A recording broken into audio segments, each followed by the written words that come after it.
নৱখুকে সকলোকে স্বাগতম জনাই ৰাজনীতিৰ এটা অতিকে গুৰুত্বপূৰ্ণ খবৰ লৈ আহিছো। মুখ্যমন্ত্ৰী হিমন্ত বিশ্ব শৰ্মাই একাংশ বিজেপি নেতাৰ প্ৰাৰ্থিত্ব প্ৰায় নিশ্চিত বুলি উল্লেখ কৰিছে আৰু তাৰ মাজতে তাৰ সমান্তৰালভাৱে ৰাজ্যিক বিজেপিৰ সভাপতি দিলীপ শইকীয়াই সেই সকল নেতাৰ বা প্ৰাৰ্থিত্ব প্ৰত্যাশীৰ প্ৰাৰ্থিত্ব নিশ্চিত হোৱা নাই বুলি এক তাৎপৰ্যপূৰ্ণ মন্তব্য আগবঢ়াইছে আৰু ইয়াৰ মাজতে এটা প্ৰশ্ন উত্থাপন হৈছে, টিকট এতিয়া সঁচাকৈ নিশ্চিত হৈছে নে নাই হোৱা।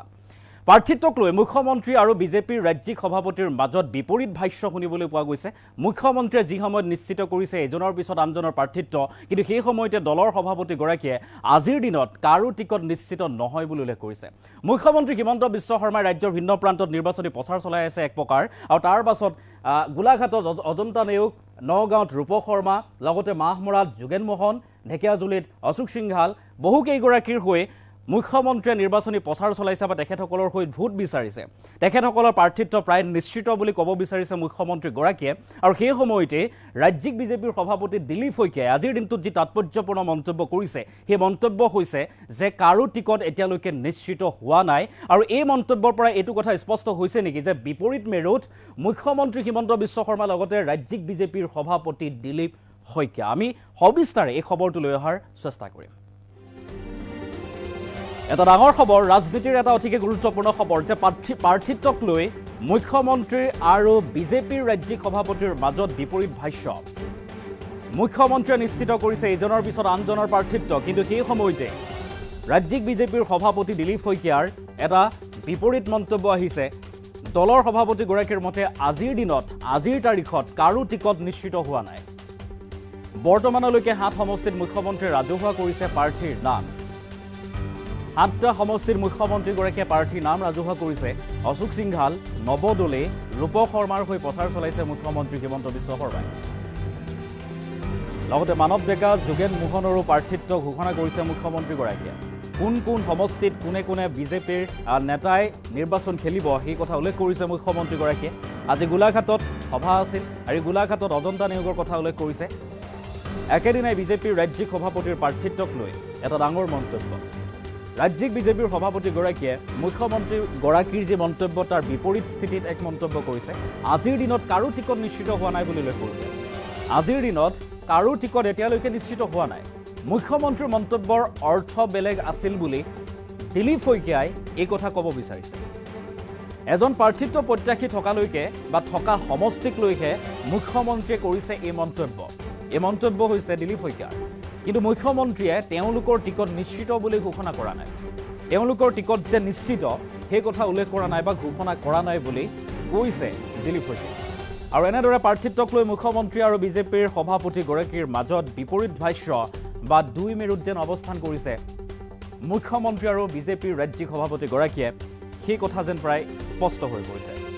যিহেতু নিৰ্বাচন সমাগত আৰু আজিৰ তাৰিখতো মুখ্যমন্ত্ৰী হিমন্ত বিশ্ব শৰ্মাই পূৰ্ণ উদ্যমেৰে মুখ্যমন্ত্ৰী উদ্যমতা আঁচনিৰ চেক বিতৰণ কৰি আহিছে আৰু তাতেই সমষ্টিয়ে মুখ্যমন্ত্ৰীগৰাকীয়ে এইসকল বিজেপিৰ প্ৰাৰ্থিত্ব প্ৰত্যাশীৰ নাম ঘোষণা কৰি গৈ আছে আৰু তাৰ মাজতেই দিলীপ শইকীয়াৰ এটা বিপৰীত ভাষ্য।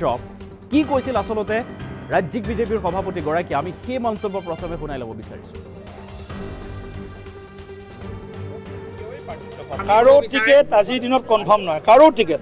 মই আপোনালোকৰ সংবাদ মাধ্যমত দেখিছোঁ, গতিকে মুখ্যমন্ত্ৰী ডাঙৰীয়াৰ অৰ্থটো বেলেগ আছিলে। ক'ৰবাত হয়তো প্ৰাৰ্থিত্ব, ক'ৰবাত কোনোবাই বিচাৰিছে, ক'ৰবাত এজনীয়া, ক'ৰবাত প্ৰাৰ্থিত্ব বিচৰা নাই, জালুকবাৰীত কোনেও বিচৰা নাই। এনেকুৱা হয়তো কিছুমান সমষ্টিৰ কথা তেখেতে কৈছে, কিন্তু টিকট পাবই বুলি কোৱা নাই। এওঁলোকৰ টিকট একদম ঘোষণা কৰি দিলোঁ, সেইটো মুখ্যমন্ত্ৰীয়ে কোৱা নাই আৰু নকয় মুখ্যমন্ত্ৰীয়ে। কাৰো টিকেট আজিৰ দিনত কনফাৰ্ম নহয়। কাৰো টিকেট আজিৰ দিনত কনফাৰ্ম নহয়, কাৰো টিকেট। বিজেপিত আমি আবেদন বিচৰা নাই। কংগ্ৰেছে যেনেকৈ 50,000 টকা দি আবেদন বিচাৰিছে আৰু আবেদন কৰাসকল কোনটো আপোনালোকে জানে। বিজেপিত নামটো কোনোবাই ভাবিছে যদিও তেওঁৰ নামটো আহিছে, তেওঁ কাম কৰক বা নকৰক, কিন্তু আচল কথাটো আমাৰ বিভিন্ন যি পৰ্যবেক্ষণ চলি আছে, ছাৰ্ভে ইত্যাদি চলি আছে, তাত যদি সঠিককৈ আমাৰ প্ৰাৰ্থিত্ব যিসকল প্ৰত্যাশী আছে তেওঁলোকৰ কাম কাজ যদি ঠিকমতে আহে, নিশ্চয় তাৰ মাজত বিবেচনা হ'ব। কিন্তু যাৰ জয়ৰ সম্ভাৱনা বেছি থাকিব তেওঁৱেই প্ৰাৰ্থিত্ব পাব। এতিয়া মিডিয়াত ওলোৱা তালিকা মই আপোনালোকৰ সংবাদ মাধ্যমত দেখিছোঁ। গতিকে মুখ্যমন্ত্ৰী ডাঙৰীয়াৰ অৰ্থটো বেলেগ আছিলে। ক'ৰবাত হয়তো প্ৰাৰ্থিত্ব, ক'ৰবাত কোনোবাই বিচাৰিছে, ক'ৰবাত এজনীয়া, ক'ৰবাত প্ৰাৰ্থিত্ব বিচৰা নাই, জালুকবাৰীত কোনেও বিচৰা নাই। এনেকুৱা হয়তো কিছুমান সমষ্টিৰ কথা তেখেতে কৈছে, কিন্তু টিকট পাবই বুলি কোৱা নাই। এওঁলোকৰ টিকট একদম মানে ঘোষণা কৰি দিলোঁ, সেইটো মুখ্যমন্ত্ৰী কোৱা নাই আৰু নকয় মুখ্যমন্ত্ৰী। কাৰো টিকেট আজিৰ দিনত কনফাৰ্ম নহয়।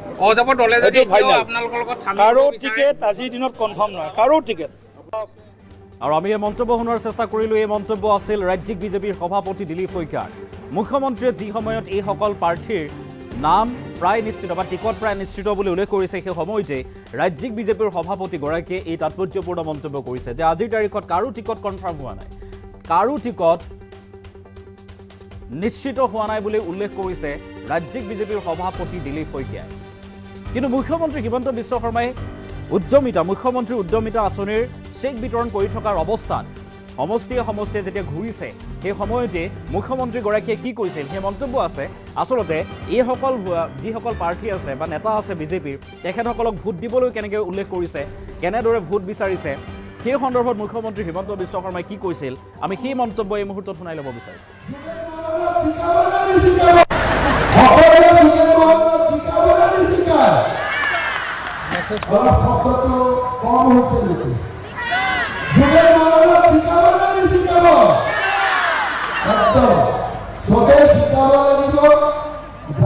আমি আগবাঢ়ি গৈ থাকিব পাৰোঁ।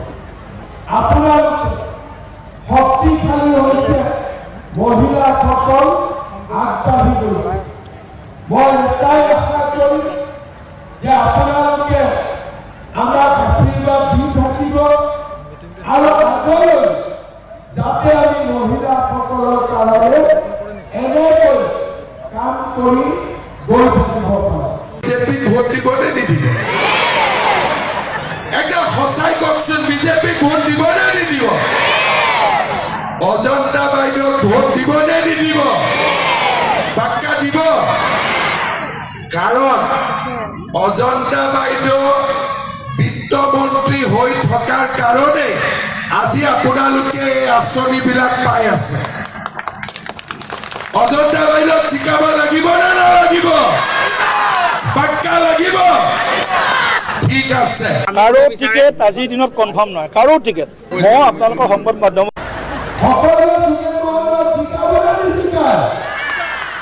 শব্দটো কম হৈছে নেকি?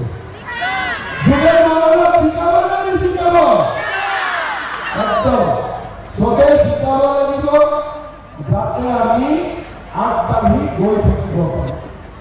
আপোনালোকে শক্তিশালী হৈছে, মহিলাসকল আগবাঢ়ি গৈছে। মই এটাই আশা কৰিম যে আপোনালোকে আমাক আশীৰ্বাদ দি থাকিব আৰু আগলৈ যাতে আমি মহিলাসকলৰ কাৰণে এনেকৈ কাম কৰি গৈ থাকিব পাৰোঁ। বিজেপিক ভোট দিবনে নিদিব? একটা সঁচাই কওকচোন, বিজেপিক ভোট দিবনে নিদিব? অজন্তা বাইদেউক ভোট দিবনে নিদিব? পাক্কা দিব? কাৰণ অজন্তা বাইদেউ বিত্তমন্ত্ৰী হৈ থকাৰ কাৰণে আজি আপোনালোকে এই আঁচনিবিলাক পাই আছে। অজন্তা বাইদেউক শিকাব লাগিব নে নালাগিব? পাক্কা লাগিব? ঠিক আছে।